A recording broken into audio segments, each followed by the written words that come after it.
Bismillahirrahmanirrahim.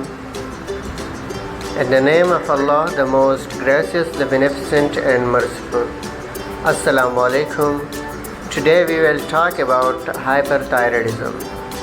Hyperthyroidism thyroid के disease में से एक अहम डिजीज़ है। आज इसके बारे में जानते हैं। आगे बढ़ने से पहले I am Jamiur Rahman and you are watching my YouTube channel JR edutainment. ये हम थायराइड ग्लैंड को ड्रा कर रहे हैं। ट्रेकिया के बिल्कुल सामने ये थायराइड ग्लैंड है, बटरफ्लाई शेप का है। ये T3, T4 और कैल्सिटोनिन रिलीज़ करता है। इसके दो कॉमन कॉम्प्लिकेशन है, हाइपोथायराइडिज्म और हाइपरथायराइडिज्म। आज हम हाइपरथायराइडिज्म पे बात कर रहे हैं। It is a condition where thyroid release high level of thyroid hormones T3, T4 into the blood stream.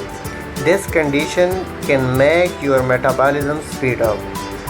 ये वो कंडीशन है जिसमें थायराइड ग्लैंड थायराइड हार्मोन्स जो T3, T4 है ब्लड में रिलीज़ कर देते हैं ज़्यादा मकदार में, और इसी वजह से मेटाबॉलिज्म स्पीड अप होता है।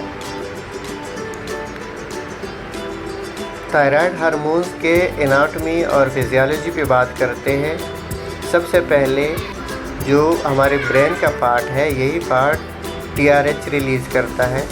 TRH थायराइड रिलीजिंग हार्मोन्स कहते हैं। Thyroid releasing hormones pituitary gland जो कि मास्टर ग्लैंड है हाइपोफोजियल फोसा ऑफ स्फेनाइड बोन में, तो उस पर असर करता है और वो TSH रिलीज़ करता है। TSH का मतलब ये है कि थायराइड स्टिमुलेटिंग हार्मोन। तो thyroid stimulating hormone thyroid gland को एक्टिवेट करता है और फिर ये तीन किस्म के हार्मोन्स रिलीज़ हो जाते हैं, T3, T4 और कैल्सिटोनिन। T3 को हम ट्राईआइडियोथायरोनिन कहते हैं। T4 को हम T4 भी कह सकते हैं और थायरोक्सिन भी कह सकते हैं। कैल्सिटोनिन हमारे पास एक ऐसा हार्मोन है जो कि कैल्शियम पे इफ़ेक्ट करता है। Functions of thyroid hormones. Functions of thyroid पे हार्मोन्स पे बात करते हैं तो ये हार्ट रेट को इंक्रीज़ करता है, मेटाबॉलिक एक्टिविटीज़ को इंक्रीज़ करते हैं। मेटाबॉलिक एक्टिविटीज़ जब इंक्रीज़ हो जाते हैं तो सेलुलर लेवल पे एनर्जी प्रोडक्शन ज़्यादा होता है और हीट भी प्रोड्यूस हो जाता है, क्योंकि एनर्जी और हीट का आपस में बहुत गहरा ताल्लुक़ है। ब्लड ग्लूकोज लेवल इंक्रीज़ करता है। मसल्स और इंटेस्टाइनल फंक्शंस इंक्रीज़ करता है। जब इंटेस्टाइनल मूवमेंट या फंक्शन ज़्यादा हो जाता है तो पेशेंट को डायरिया हो सकता है। ये ब्रेन को डेवलप करता है और थायराइड हार्मोन ग्रोथ में भी अहम किरदार अदा करते हैं। ये RBCs के सिंथेसिस में अहम किरदार अदा करते हैं और बोन्स को भी मेंटेन करते हैं। साइन सिम्टम्स पे बात करते हैं। थायराइड हार्मोन अगर ज़्यादा हो तो सेंसिटिविटी ऑफ हीट होगा। पेशेंट हीट के साथ बहुत सेंसिटिव होगा। पेशेंट से गर्मी बर्दाश्त नहीं हो पाती। पेशेंट को स्लीप नहीं आएगी। पेशेंट को इंसोम्निया होगा, स्लीप प्रॉब्लम्स होगी। परसिस्टेंट थर्स्ट होगी, मतलब ये कि पेशेंट को बहुत ज़्यादा प्यास लगेगी। हार्ट रेट इंक्रीज़ होगा क्योंकि ये हार्मोन्स हार्ट रेट पे भी इफ़ेक्ट करता है। मूड स्विंग होगा क्योंकि ब्रेन के डेवलपमेंट में T3, T4 का बहुत असर है। नर्वसनेस, एंजाइटी और इरिटेबिलिटी हो सकती है।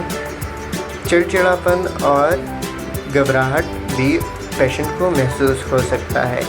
डायरिया, अगर पेशेंट को T3, T4 हाई हो तो डायरिया हो सकता है।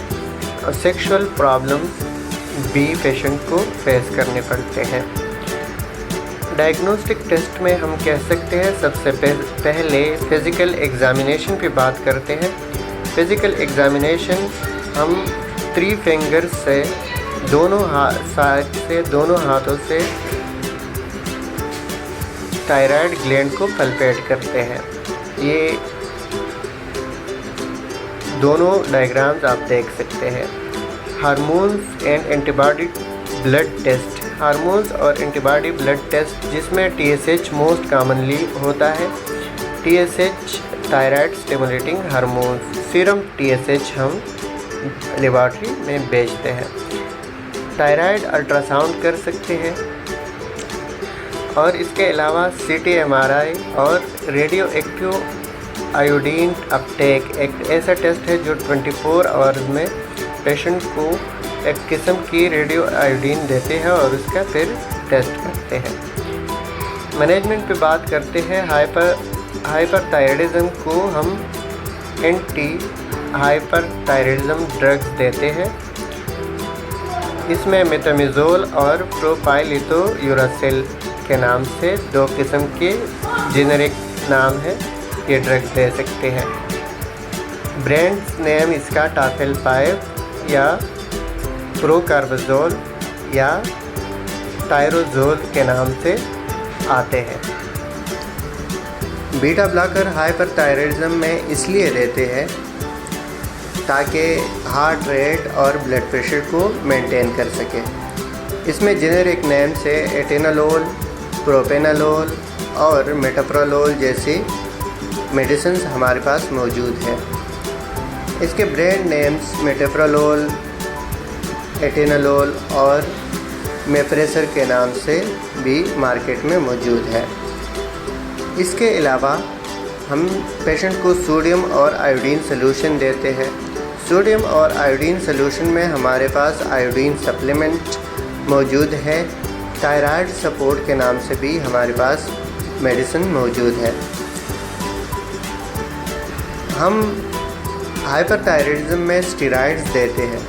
स्टेरॉइड में हमारे पास डेक्सामेथासोन जो कि इंजेक्टेबल फॉर्म में और टेबलेट फॉर्म में मौजूद है। इसका सर्जिकल मैनेजमेंट, अगर हाइपरथायराइडिज्म हो तो हमें सर्जिकल प्रोसीजर भी करना पड़ता है और इसको थायरॉइडेक्टोमी कहते हैं। थायरॉइडेक्टोमी में 2 किस्म के हैं, एक को पार्शल और दूसरे को टोटल थायरॉइडेक्टोमी कहते हैं। नर्सिंग मैनेजमेंट में हम ये कह सकते हैं कि हाइपरथायराइडिज्म के पेशेंट को हमें टेम्परेचर उसका मॉनिटर करना चाहिए, हमें उसके हार्ट रेट भी देखनी चाहिए, हमें उनको कूल एनवायरनमेंट प्रोवाइड करना चाहिए। इसके अलावा हमें उसको डिहाइड्रेशन के लिए देखना चाहिए क्योंकि पेशेंट काफ़ी डिहाइड्रेट हो जाता है, बहुत ज़्यादा हीट की वजह से हीट सेंसिटिव होता है और हाई यूरिनेशन भी होता है। इलेक्ट्रोलाइट्स इम्बैलेंस भी इसी वजह से हो सकता है, पर्सपायरेशंस की वजह से हो सकता है, तो हम इलेक्ट्रोलाइट्स इम्बैलेंस को भी देखते हैं।